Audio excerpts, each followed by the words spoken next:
Welcome to the MMA Fan Podcast. Ladies and gentlemen, I give you Stu and Blake. Dan Hooker, hey, how's it going? First time. I'm a terrible actor, boys. I'm a terrible actor. But how's it going? Nah, I'm well.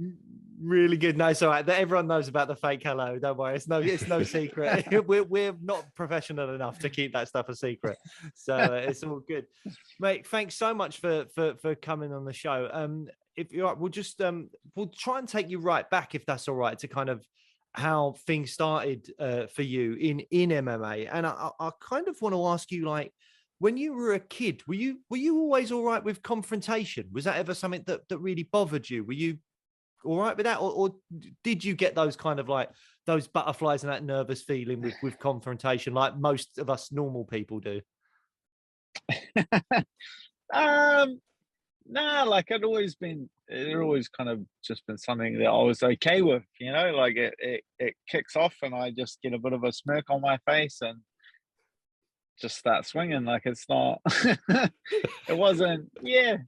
But like people always say that, like, you know, oh, did you get in fights growing up and younger and heaps of conflict? And the honest answer is not more. Like, yeah, I did, but like not more than anyone else I was hanging out with. I just think it's like a natural part of like a boy's growth is to start, you know, giving each other a bit of shit or something kicks off, and it's like everyone's like trying to establish like a bit of a pecking order when you're like a teenager growing up, especially here in New Zealand, where it's like quite a physical culture. Like everyone plays rugby and contact sports, and having a bit of a fight's like not like a big deal. So yeah, like I did get in fights, but not any more fights than any of my other mates. It's just kind of they grew out of it and I didn't grow out of it.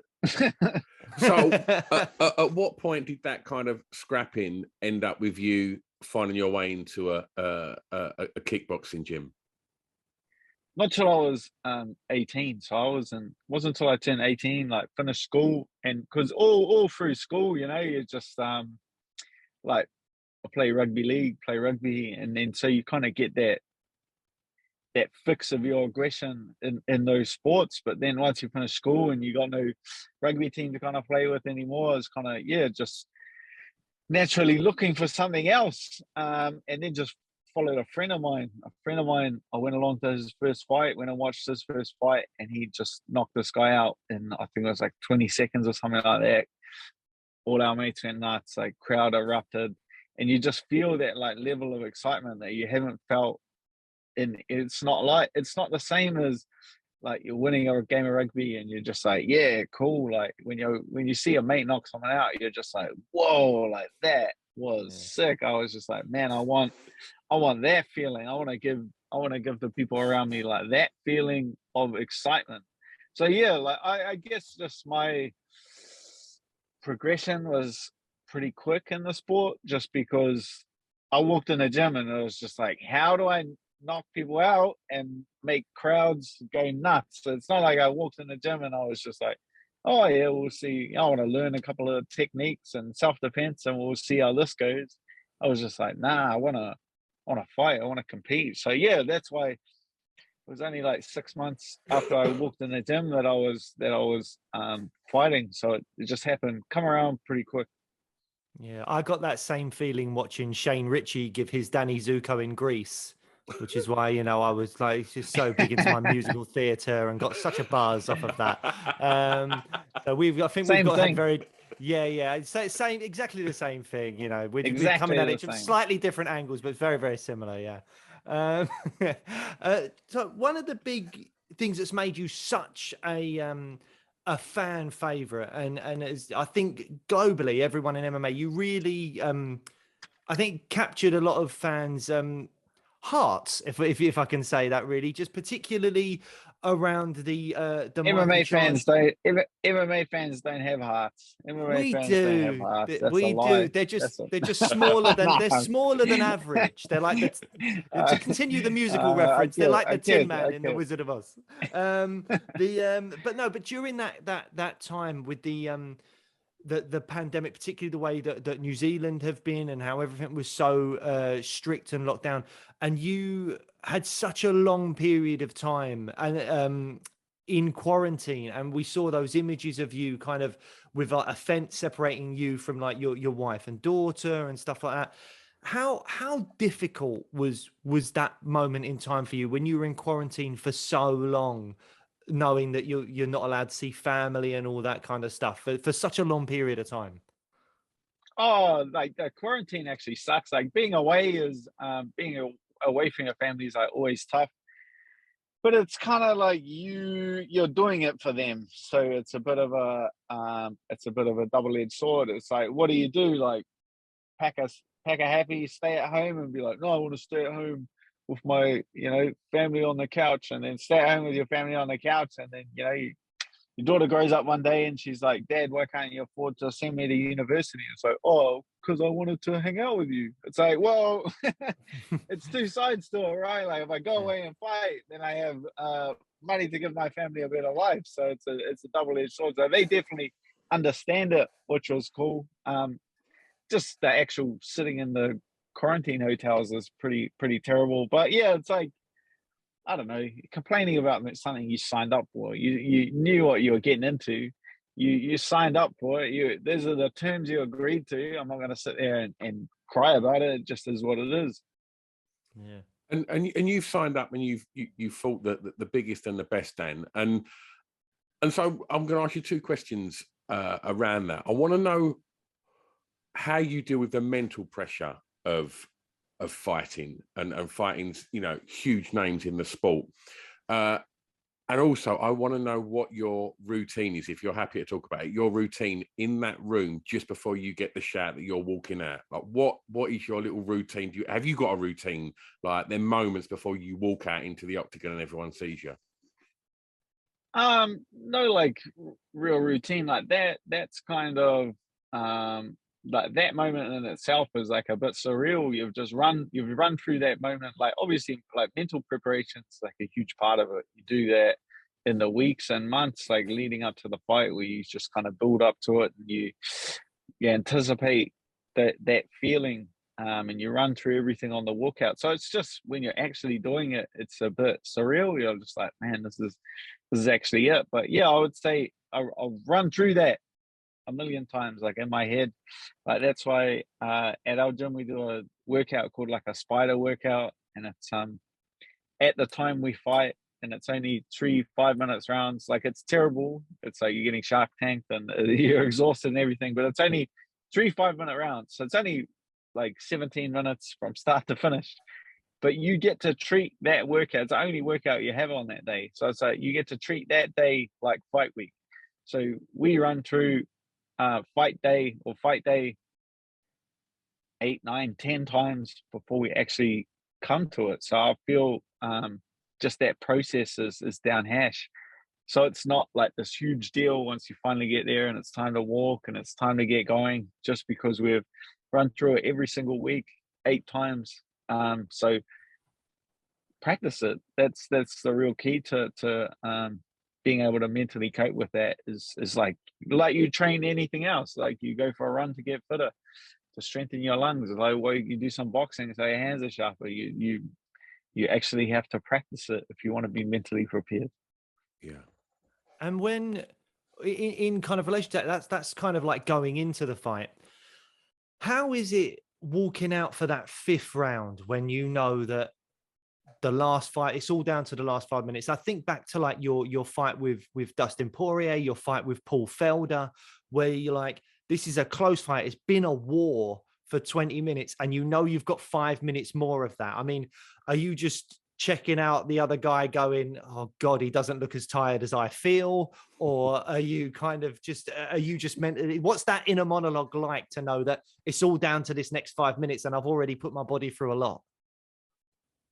Like there's always the battle of the two voices in your head, like that never goes away, no matter how fit you get, no matter how the fight goes. Like that battle is always there. Like there's always two sides to it. Like one guy just being like, yeah, come on man, like, And then the other voice in your head just being like, ah, shit, here we go. And they argue with each other for a bit. And it's like I've been in that position so many times, and I'm like so aware of those two voices where I can kind of sit back and just, I even like watch them argue sometimes and laugh about it, you know, because they're, oh man, this sucks. Like, and then the other one's just like, shut up, time to pony up, bitch, let's get out there. And so it's funny, like when you go back and you watch the fights and people are just like, man, you're so tough, and you're watching it and you're thinking, man, I was thinking in my head, like, fuck me days, I wish this was, you know, like what you're actually doing and what you're thinking are two entirely different things. Like you're standing there like eating punches, trading with him, and you're just like, man, I can't wait till, you know, I can eat some ice cream and sit on the couch. This sucks. But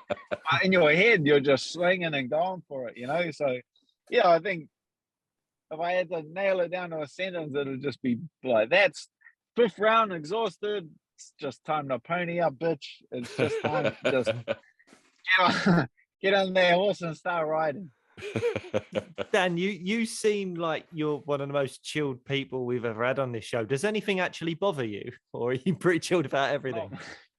Not much. Yeah, that's a common thread. People say nothing really does. Like it's all I don't know. You just everything is just outlook for me. Like it's just your perspective of the situation. Like because I got like a mental performance coach, David Neef, here in New Zealand, and working with him, and he told me, you know, you should, because you're always trying to improve it. Like no one can be like being just mentally tough and only thinking like that's not good. Like everything has to be balanced. But he's like, go and like read books of other people and just to understand people's different mental approaches. So I read the David Goggins book, and don't get me wrong, like he's an absolute weapon and inspires so many people, and he does some crazy stuff.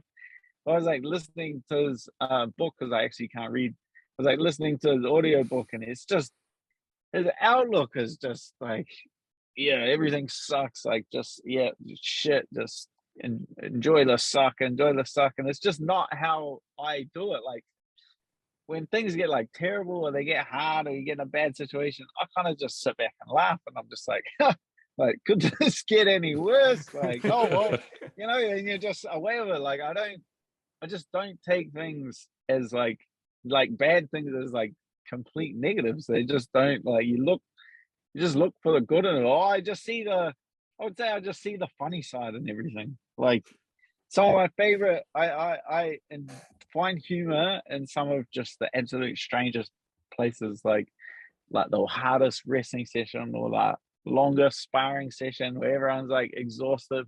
And then you just like look around and you look at everyone's faces and they're so funny. Like you look around and people are just like, oh, like making the funniest noise. They got like dribble coming out of their faces, and they're just like, or like, or someone gets like hell of a body shot, and yeah, like I'll take note. Like I record like mentally record people's noises when they get like hit with a body shot, and they're like, oh. And I'll go up to them after the class, and I'll just be like, oh, like just, it's funny to me. Like it's I don't take it as like a big stressful negative thing. It's just humorous to me. What about it on some of these sort of like huge moments that you've been involved with? And you've had every right to have been in them moments. You know, you've earned every fight that, you know, that you found yourself in. But do you ever get, and we like to ask fighters this, Dan, do you ever get like imposter syndrome, like that fuck me, this, look at where I am, this is mad? Like, do you ever sort of get that moment and just think, this is crazy, look where I am? For like, yeah, for like a moment, I would say that's something that I don't do that much, or I should do more, is like just actually reflect. Like I'm quite a like an impulsive person. Like I jump on things straight away, and I find it harder to say no to things than to actually do things. But I definitely feel I've earned every place I've been in, so there's no real wow, like this is, I never feel like I'm in over my head. Like that's never a position that I've been in. It's like, man, I've been in the gym every day since I was a teenager. Like, if I'm not good at this, well then, fuck me days, I'm not good at anything. So it's like, like, I'd rather, if I'm gonna compete against anyone at anything, it's gonna be a fist fight. Like that's what you do best at. It's like I'm not. Oh, if I was in a Scrabble match of the kid down the road, I'd be like, what am I doing here? Like, why did I agree to this? This is the worst, But having a fight with someone, I'm just like, well, I can handle it. If you can't do this, you can't do anything. Well, let's get on to your big fight coming up. You're fighting Arnold Adden at UFC London. We did have Arnold on the show the other day. We haven't released that episode yet, but we had him on the show. And he did say one thing. He said that his nan thinks it's really unfair that you're so tall. So I was wondering if is there anything you can do to kind of alleviate Nana Allen's worries? Could you maybe crouch at the weigh-ins, at the face-off, or anything like that? Is there anything you can do to make him feel better? I might have to. Oh, he's not that much. He's not that much shorter than me, I don't think. But yeah, I feel for Nana Allen. Nana Allen's and she's in for it. We all have mothers, we all have grandmothers. I think they all look at it the exact same way. They're just like, oh man, he's got pretty big muscles. Like, are you sure you want to fight that bloke? Like, yeah, man, like, it's gonna be all right. I mean, go on, Stu. It seems like there's lots of sort of mutual respect between you both. And I read the other day that you said you both have solid technical ability, but you both also like to bite down and swing, if it comes to that. So, like, what are you expecting from Arnold, Dan? Oh man, I'm expecting a tough fight, like hands down for sure. Like, he definitely deserves like the place he's in, the ranking he's in, like where he's going. And I'm sure, like, after this fight, regardless of the result, like he'll just carry on to do big things for sure. Very talented young man. So yeah, the respect comes because he's earned it and he's shown it as well. And that's just the way that I am. If someone, I'll never like go out of my way to just disrespect someone over nothing or this. I never like just disrespect someone for attention or something like that. Like until he would do something to disrespect, like then it's on. Like, I'm happy with conflict. Like I'm most people I know, like, I thrive in conflict. Like, I'm okay with everyone being in a room and everyone hating you. Like, that is a strange thing, but I'm okay with that feeling. Like, that feeling doesn't really piss me off or threaten me in any kind of way. So, but he's been respectful. He's like a respectful guy. Like, there's no need to like manufacture anything. Absolutely. I feel like the true fans, like, watching it would just think we're just a couple of dickheads. If we just started just talking shit about nothing, they'd just be like, oh, like, what are they trying to do? Like, this is a bit silly. Yeah. Well, I think the fans are incredibly excited about this fight. And when I heard it was announced, I was thinking that it might be the main event. I mean, at the time, Tom Aspinall was booked to fight Abdurakhimov.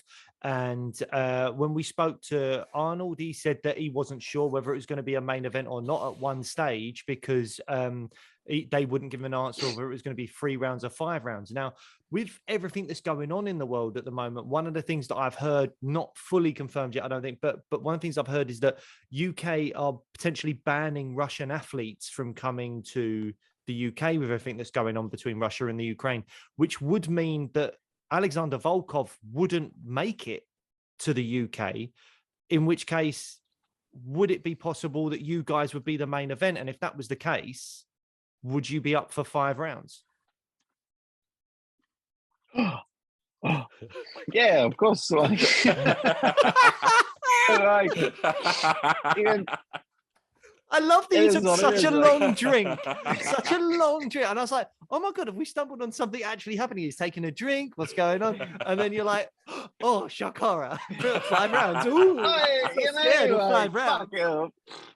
15, 25, take the time of it off. Like, I couldn't give a shit.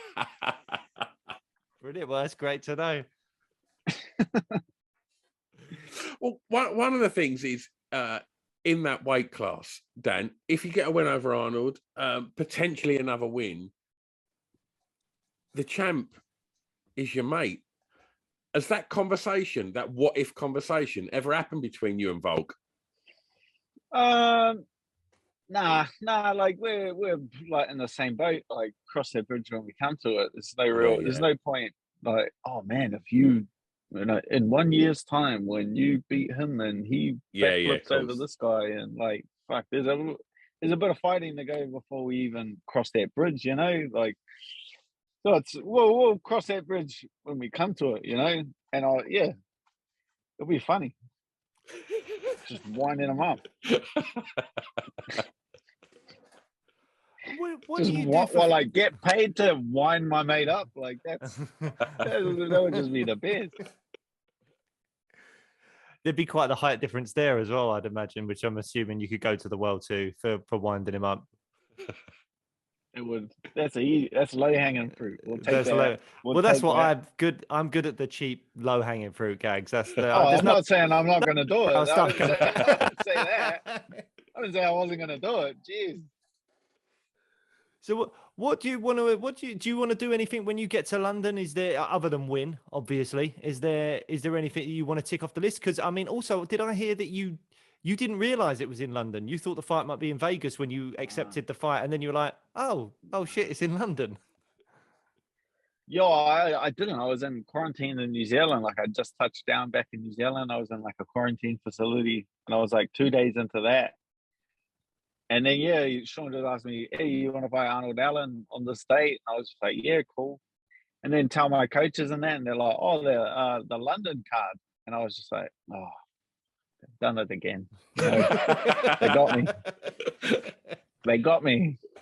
Because I just assumed like every other card the last couple of years has been stateside. But like once I sat and thought about it, I was like, man, that's cool. And it gets announced and you're getting so many UK fans like messaging you and just being like, man, like we're pumped to see you come over here and fight in the flesh. And so it's cool, man. And I haven't been over to the UK before, so it's like my first trip out there, and I'm just excited, man. I'm just excited to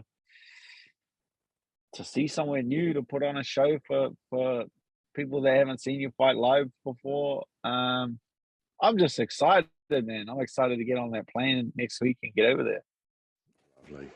Lovely. What do you do for fun outside of MMA, Dan? What's your kind of like your go-to thing to relax, chill out outside of MMA? No,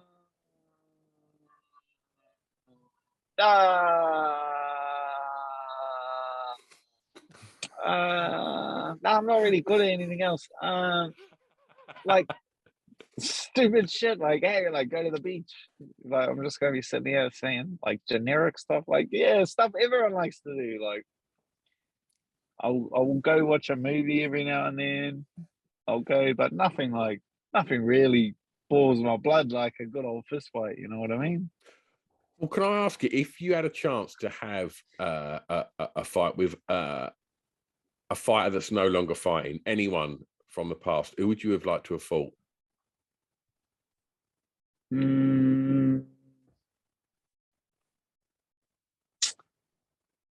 I think Khabib. I think just to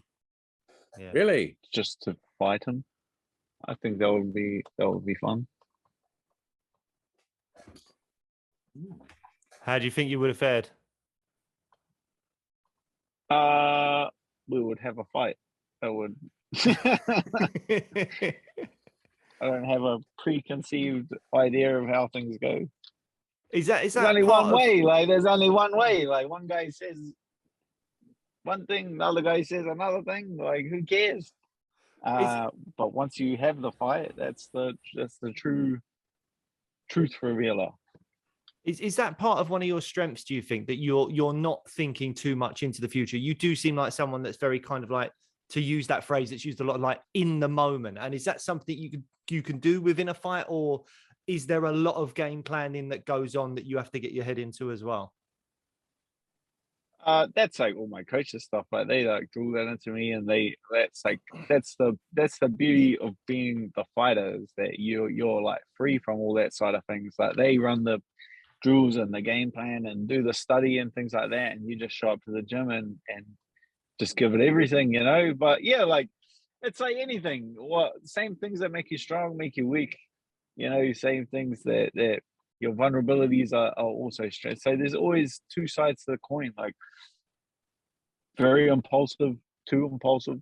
Like it gets me good things and it gets me bad things. You know, you take fights that some say you shouldn't be taken at the wrong times or when things aren't right. But yeah, I live my life with, it's like really what it comes down to. Like every that crosses my path, I take. Like that's just, if you're fit, healthy, young, like I take like nothing for granted in this sport. I take no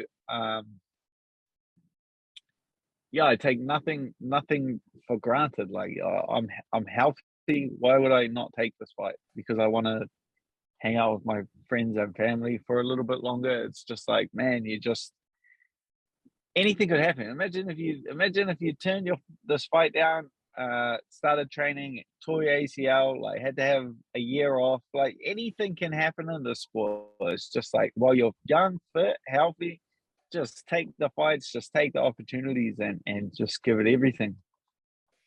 You mentioned that you know, your coaches deal with a game plan, and you also mentioned that you can be quite impulsive. So when you're fighting on these huge, you know, in these huge stadiums and arenas, and you hear the roar of the crowd, does game plan ever go out the window and you get lost and caught in that sort of moment of the crowd, you know, getting behind a shot or a takedown or something? Can that ever kind of catch you and you get caught up in the kind of hysteria of the moment? All the time. All the time. I drive my coaches absolutely batshit crazy, I'm sure of it. I drive them up the wall. Like, I doubt, yeah, without a doubt. And Dan, we know, like we'll let you go in a second if that's all right. We know we're taking up a lot of your time, but I just wanted to know, you were talking about like taking opportunities while they're there and stuff. Do you have a plan for when you retire? When things are done with a career, do you have a plan for that, or again, are you just going to see what happens when you get there? Like I'll fight until my health doesn't allow me to. Like I can say whatever I want to say. Like people, oh, but you said you retire. Like I've retired like 10 times. I just be like, no, throw my toys out of the cart. Like I'm done. This is it. Like this is it. And then like I'm at the stand in the gym the Monday morning, just like, oh well, guess that's over. Like I've retired 10 times for about a day and a half. Like that, just the itch. Like it's until that fire stops burning. Like, and it just continually comes back.